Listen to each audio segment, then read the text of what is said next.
आपल्या परिसरात मेंढी माऊली आलेली आहे। आपण सोनं करून घ्या। ज्यांच्याकडे चारा असेल त्यांनी चारा उपलब्ध करायचा आहे। सकाळी आरतीला इथं हजर राहायचं।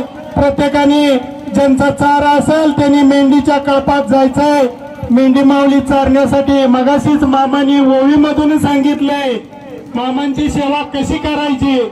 फक्त मेंढी माऊलीला चारा द्या। ज्यांच्याकडे चारा असेल त्यांनी चारा द्या। ज्यांच्याकडे पाणी असेल त्यांनी पाणी द्या।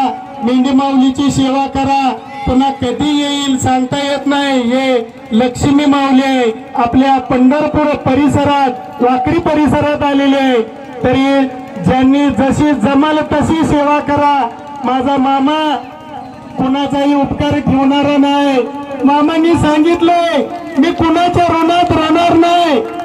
ज्याने माझी सेवा केली त्याला दान दुप्पट दिल्याशिवाय राहणार नाही। मामांचा बोल आहे भक्तांनो, ज्यांना ज्यांना जशी जमाल तशी सेवा करा। फक्त सर्वांनी मेंढी माऊलीला चारा देण्याची सेवा करा।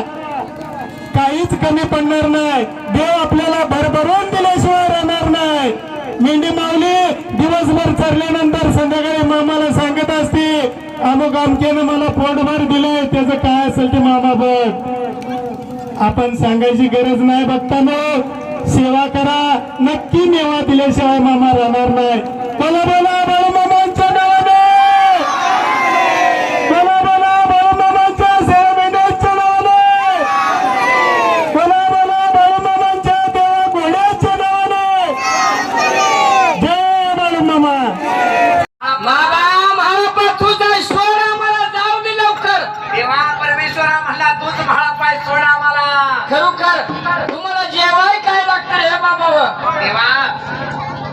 ज्यावेळेला शरण आलं त्यावेळेला म्हाळापान चौक्यात होताना 5व्या यमाला सोडून दिलत आणि देवकरांनी ते यमाला म्हणत होता तुम्हाला जेवाय काय लागतंय सांगा। जेवायला होय, जेवायला आम्हाला एक पोतवर तांदूळ दे, एक रेडा दे आम्हाला। आयला पांढरा लय लागतंय की भो देवा। एवढ्या सगळ्यांना आणि पांढरच खायला लागली ती गे एका टायमाची नाही आली होय। अरे बाबा आता मोठं सांगू ना होय, चौघात देव दिल्याप्रमाणे निघून कुठे गेली होती। त्या म्हाळापाचराला एक तांदळाचं पोतं एक रेडा दिला होता, न्यारीला या चौघात होताना 5व्या यमाला। आणि ते निघून कुठे गेलो होतो साक्षांत कुठं देवा लक्ष्मी दैवडीला। आणि शिरड्या शिरड्या मटलीला सोडून मटलीला सोडून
शिरड्यान मठ सोडून दिला आणि शिरड्यान मठ सोडलं या काय बरोबर आपल्याला म्हणे मंगळेच्या राणाला दहीवडीच्या शिवला देवा चौघजण दहीतारीची ये म्हणे कोणी गेलतं लागली होती बोलायला ताण लागली या जीवाला भूक लागली या पोटाला लगा म्हणलं आपण न्यारी करायची बघूया काय तर असं लागलं होतं एकमेकाला बोलायला दिवसच्या टायमाला आणि तेवढ्या टायमात निघून कुठं आणि काही लागलं होतं करायला चौघजण देवा आणि दैत आणि ते त्या लक्ष्मी दहीवडीच्या जवळ गेला।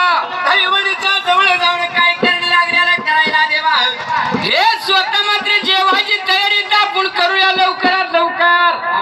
हो बिर्याणी न्याहारी तांदूळ चुरू घातला होता, ढेऱ्याला कापला होता आणि जेवणाची तयारी चांगली जुमानून चाललंय. पाट्याच्या पाऱ्याला जेवणाची तयारी सगळी शिजून भिजून तयार व्हायला आणि मग या चौघा दैतात आणि त्या यमाचं भांडण लागलं. तेव्हा हो वाढायचं कुणी खायचं कसं, वाढायचं कुणी खायचं कसं, सगळी माणसं काय सारखी आहे ती का?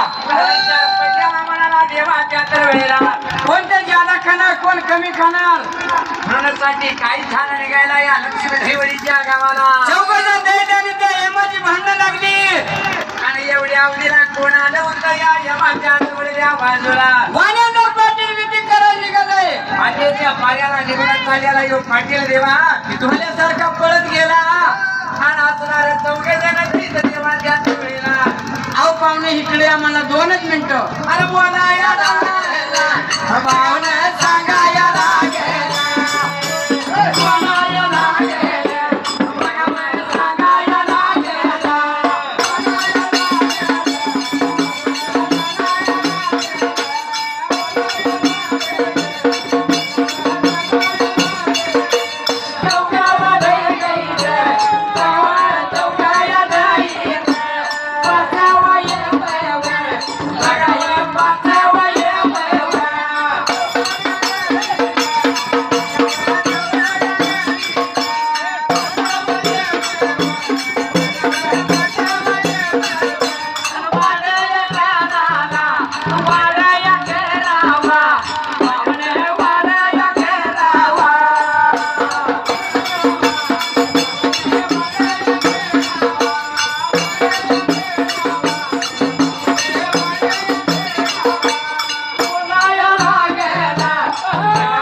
सांगितल्याप्रमाणे ती दैत आणि ती यमा देवा त्या पाणीच्या पाटलाला काय म्हणत होती पाटील भांडण लागले आमच्या पांजराला तो 5-5 फळे वाढत मध्ये तुझ्या कामाला जा बाबा. आता त्या वाण्याच्या पाटलाला यांचं जेवण काय आहे माहित आहे का हो? वाण्याचा पाटील गेला होता निघून देवा या चौघा यमाच्या चौघा दोताच्या 5व्या यमाच्या जवळच्या बाजूला जेव्हा ते पाट्याला झाकण उघडले तेव्हा त्या पाटलाच्या डोक्यात आलं.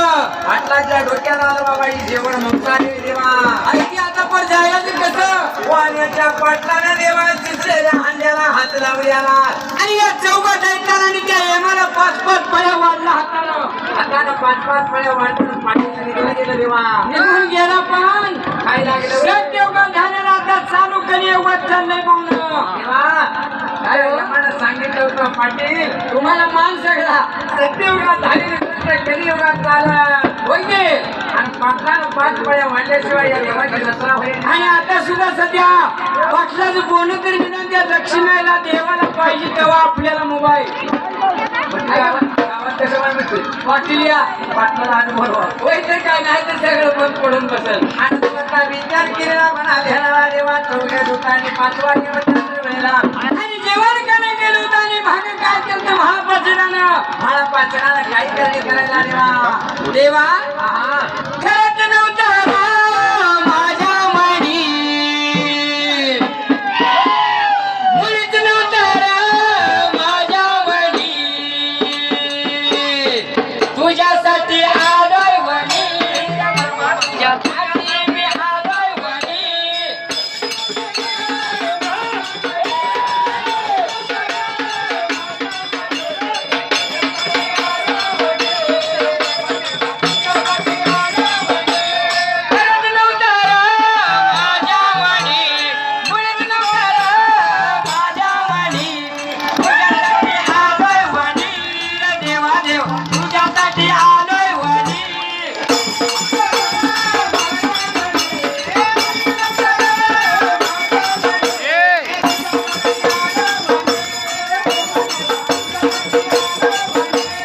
तुझ्यासाठी मी सोने मुलाबा बऱ्या तुझ्यासाठी मी सोने मुलाबा गळा घालून ढोल काही टाळा करत नव्हता रे माझ्या मनी नव्हता रे माझ्या मनी तुझ्यासाठी आलोय वनी देवा देवा तुझ्यासाठी आलोय वनी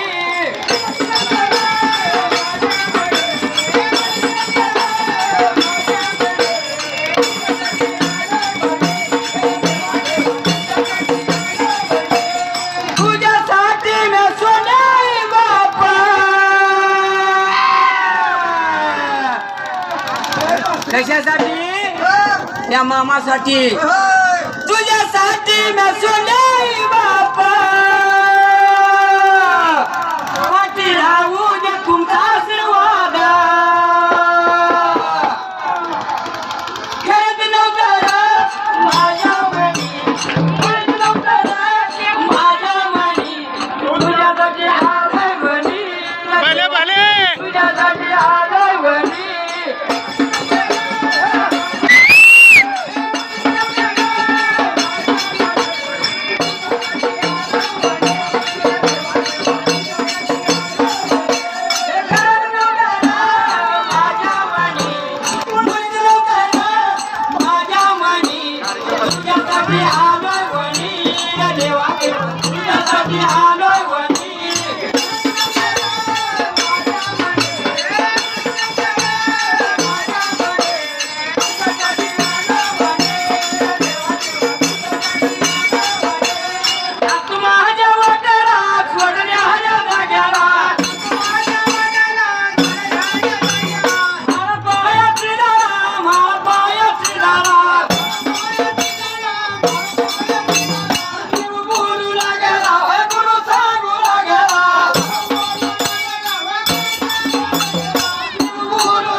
असेच आपले नवनवीन व्हिडिओ पाहण्यासाठी आपल्या चॅनलला लाईक करा, सबस्क्राईब करा, कमेंट करा आणि बाळूमामाची आरती प्रवचन सर्व व्हिडिओ रोज पाहण्यासाठी विसरू नका. बोला जय बाळूमामा, जय जय बाळूमामा.